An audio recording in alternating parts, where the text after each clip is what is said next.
We are assembling the bottom end of a 1981 ATC 110, and right now we're working on the left side case.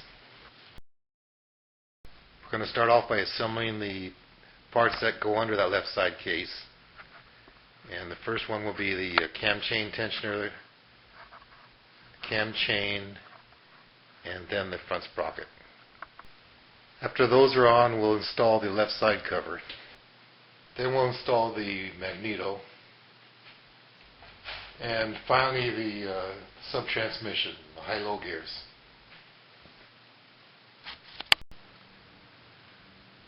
We're working on the left side of the engine now. And the first thing that we're going to install is the cam chain tensioner.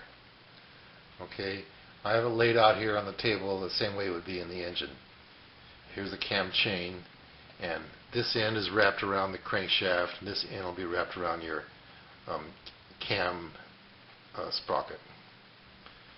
All right. The actual tensioning is done by this roller pushing down on the spring, and that happens by this rotating.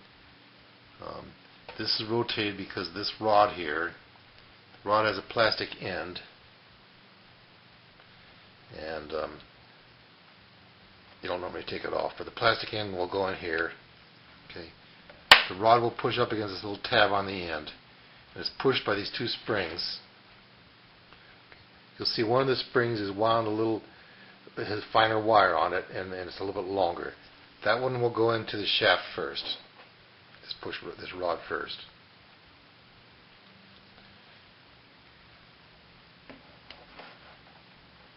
Okay. Okay, so this pushes up against it, and the cam chain tension is adjusted when the engine is warm. If you hear the cam chain rattling around in there, what you do is you loosen up this set screw here. First you loosen the lock washer, and then the set screw. There's a screwdriver slot on the end of it, and it has a O-ring on it. That was pressing up against here to lock it. Okay, so you loosen that up, then the spring will push this up, and you should hear the rattling stop. If it doesn't, you can tighten this piece up a little bit more. It also has a screwdriver slot on the end of it, and that'll put a little bit more tension on the rod. If that doesn't fix it, you need a new cam chain. Okay, there's two more parts here. This is a lightweight aluminum washer for sealing the oil, and this is a cap. So this will keep the oil from coming out of your engine. Okay, there's 3 tabs and 3 screws that hold this ring down, and they're right here.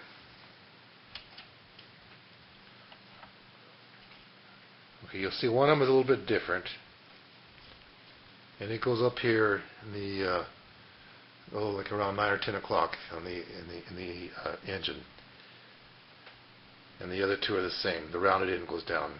It'll be obvious when you put it together. Okay, so the first thing we're going to put on is this. This goes on here.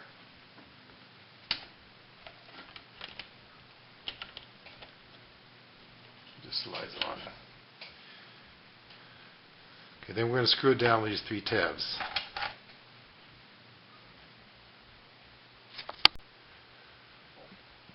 Next we want to put this sprocket on, and you'll see this slotted in.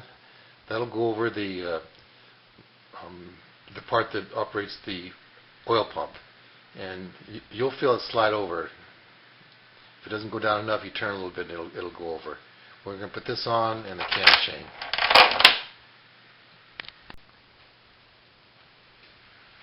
Alright, the chain and the sprocket are on. I had to take the left side cover off again and rethread the cam chain.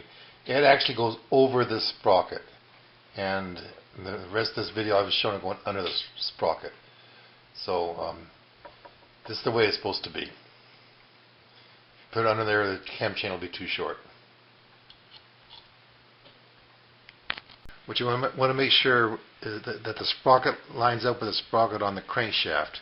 And you can see it by looking through this hole here that they're lined up, or you can feel it sometimes slide over the oil pump. But you want to make sure it's engaged properly. All right, we're going to put this rod in next, and we push the spring up in there. And then we put this part on.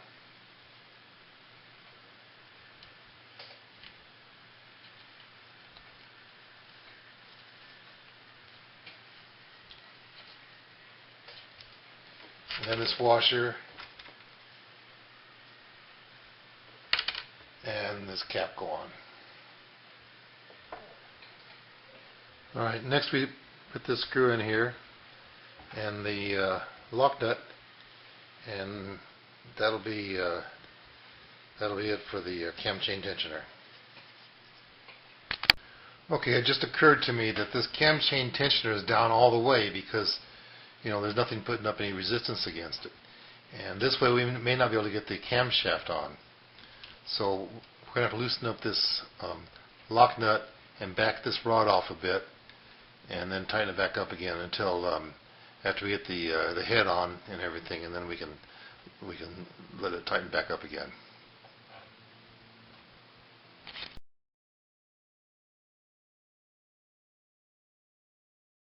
Now we're ready to put some of the parts back onto the left side case. This part, this plug here with the O-ring on it, it covers this hole here. This hole is what you look through when you're setting the timing with the timing light. Right. This part here is used for your neutral indicator. There's two pieces here. It goes over like this. Goes into the back of the side cover, and the other end will slide over this slotted part of the transmission drum. Okay, so you have to be a little bit careful when you put the side case on to make sure things are lined up right. Right, these three pieces here are for the shift lever for the high-low transmission. Okay. And you'll notice this has a slot in it, a flat part in it, and it'll go on so that when this lever is up, this points over to the right.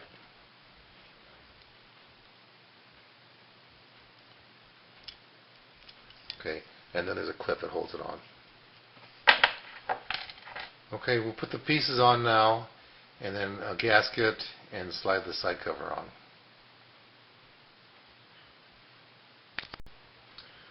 Okay, the gasket and the side case are on now, and it's screwed down. There's two longer screws up here on the case, and there's a medium-sized screw here, and the others are short ones. There's two brackets here to hold the overflow line from the carburetor later on. There's one right here at this location, and one right next to it here. Now we can shift the transmission into neutral and put the neutral indicator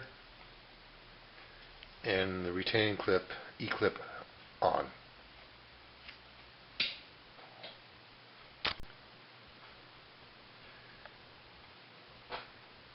Now we can put the Magneto on. Okay, if you have a 79 or 80, your Magneto will look different. The stator will be larger, and it will be on the outside. Okay, it won't fit in here because it's the wrong one. And the rotor is small. This is the part with a magnet on it, and it'll go on the inside. The F and T marks are right here. Okay, but this is an 81, so the stator is small and it's on the inside. Here's the two coils here. Okay, and the rotor will go on the outside of it. It has a F and T mark here, and it has another one over here. Okay, and I put a little bit of white out on it so it'll be easier to see when we're timing it with a timing gun.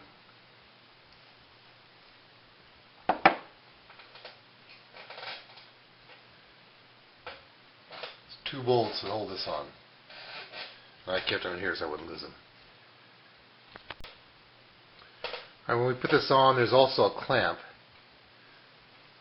that'll hold the wires down.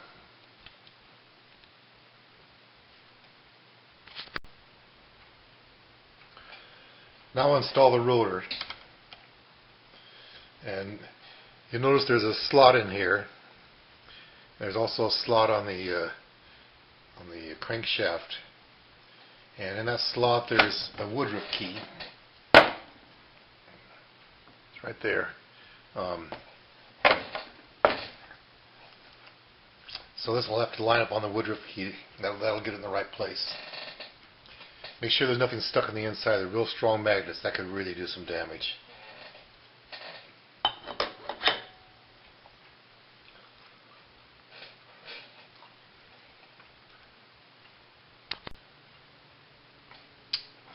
The rotor is secured with this nut here. It looks like this, and a flat washer. Next we'll put the starter cage on, and it's secured by 4 bolts and lock washers. The ATC 79 and 80 have 3 bolts, and I guess lock washers too. Okay, here's the subtransmission, all disassembled, or almost totally disassembled. There's some parts in here that I couldn't get out. There's a little snap ring and I don't have a tool for it, so there's a few more parts in here, but chances are you'll never take that out. Okay, we'll start with the forks. There's 4 parts. Okay, we'll start with this part here first, and we'll put the spring down in there through the hole. Make sure it drops all the way through. And then we'll put the shaft in. One of the small section will go in first. And you stop it just before that hole there for the ball bearing. Put the ball bearing in, and then you work it in on top of that spring.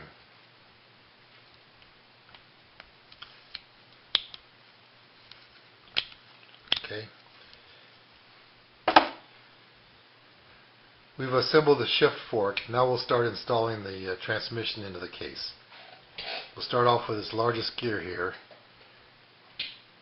and we'll put it in where these bumps sticking out. I wonder if there's a word for those bumps. Anyway, I don't know. Anyway, they'll be sticking out. And then next we'll put this collar on, and it'll go into the small end in first.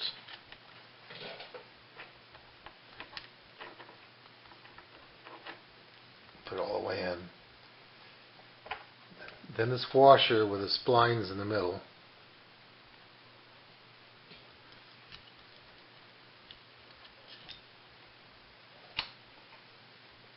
And then we'll hold all that on with a snap ring.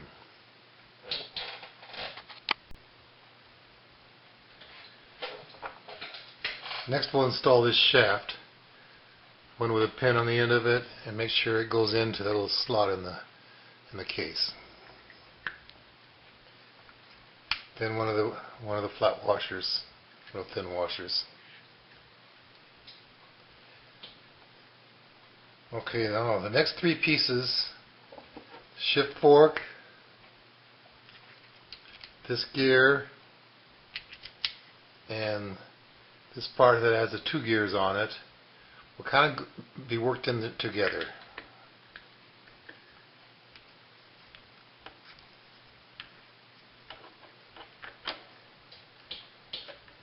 You also have to work in the shift lever too.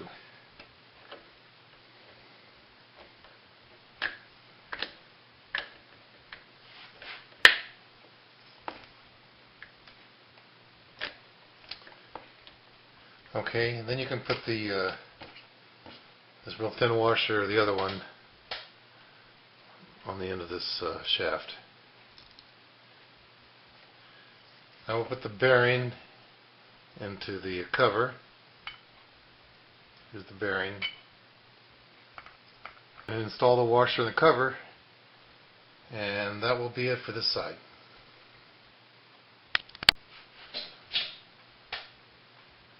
And put the 4 bolts on. One is a little longer, it goes up here in the upper right hand corner. The 4 screws are on now, so that ends the left hand side, except for the starter, and we'll do that later.